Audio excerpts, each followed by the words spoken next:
What's up? It's your boy Decopbo as usual. If you hear a lot of noise, I'm in my laundry room washing clothes. Yeah, but like I said, I feel like Obama. And I'm not talking about the presidential status or him making history being the first black president. I'm not talking about none of that corny shit. I'm talking about the fact that in his presidency, he had, may God forgive me for having taken away, 14 mass shootings, right? And after about the third one, he started getting tired. He started saying, like, you know what? I'm just not going to keep talking about this. Shout out to Kenneth Cole sending me this. You know, it fits beautifully. But I'm telling you, he said, I'm tired of it. And y'all can look at my videos if y'all choose to. Go back. You'll see that I keep saying I don't want to do it again, but they making me do it again. And what I mean by that is, like, the PR people and all that saying, yo, Capo, you need to talk about this. And it only happens when I'm in the midst of dealing with my city, which is really, really, really discouraging, because it's like, I talk about Philly everywhere I go. Everybody got questions about Philly everywhere I go. They're like, yo, you from Philly? Yeah. Yo, what about this? What about that? I come out there. And at the end of the day, it all comes down to the same thing. I'm always saying, like, to each his own, man. Like, you got to go down there with a clear mind that anything can happen any time. Like, that's on you. I have nothing to do with that. But what I would advise you to do is keep doing what you're doing. So, the moral of that story is, I had a whole something else to talk about today. I am tired of talking about people getting shot. Like, the shit is depressing. You know? Like, the shit is depressing. I am tired of talking about people getting shot. You know what I mean? I'm just being honest. I'm tired of talking about people getting shot when I can talk about that merch, other stuff, my channel. I talk about stuff that I gotta talk about. So they say that two teenagers was playing with a gun. One shot one in the head, and the other mysteriously the gun went off, and the other might have died or might have lived. Who knows?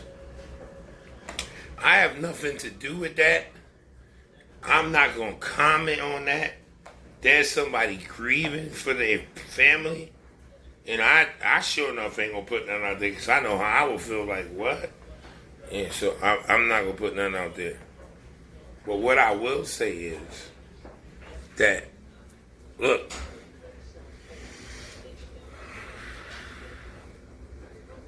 the first person that ever taught us about guns, he was a Vietnam vet.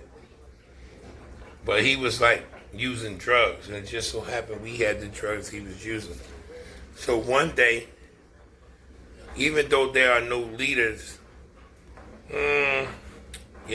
so one day, I go to him and I say, I need you to show us everything that you learned when you were in training.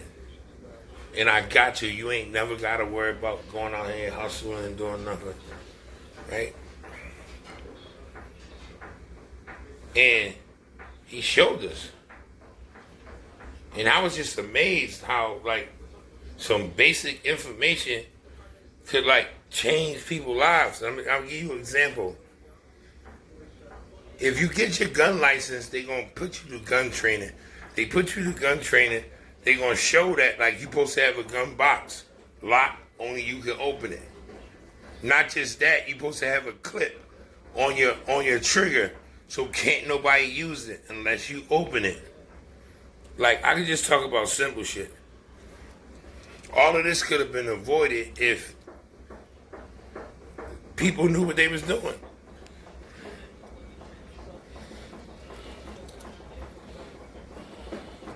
Why do you got an assault rifle? It's not accurate. It's made to get people away from you unless you are a master at shooting it. It's made to get people away from you.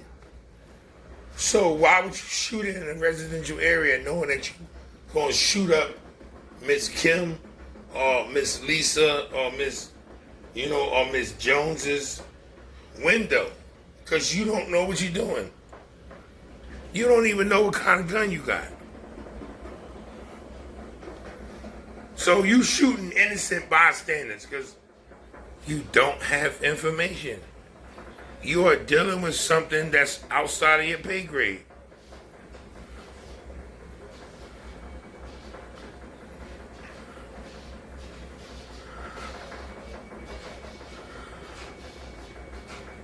And I must say, look, there's a whole bunch of stuff I'm trying to get into tonight. I don't want to talk about this, man. Y'all killed my whole message. And I'm not trying to sound insecure, or I'm not trying to have no type of insecurity or nothing. I'm just trying to tell y'all that, yo, I done been in the feds. I done been in the state. I done been in the county. I'm not proud of none of that shit, but I'm telling you I have. And these dudes never had the conversation with an old head who doing life. Like he doing life. He's never getting out of jail. Never. Ever. Even when he died, they gonna bury him in the back because his body belongs to the state. Like, he's never going home. And when you see somebody like that break down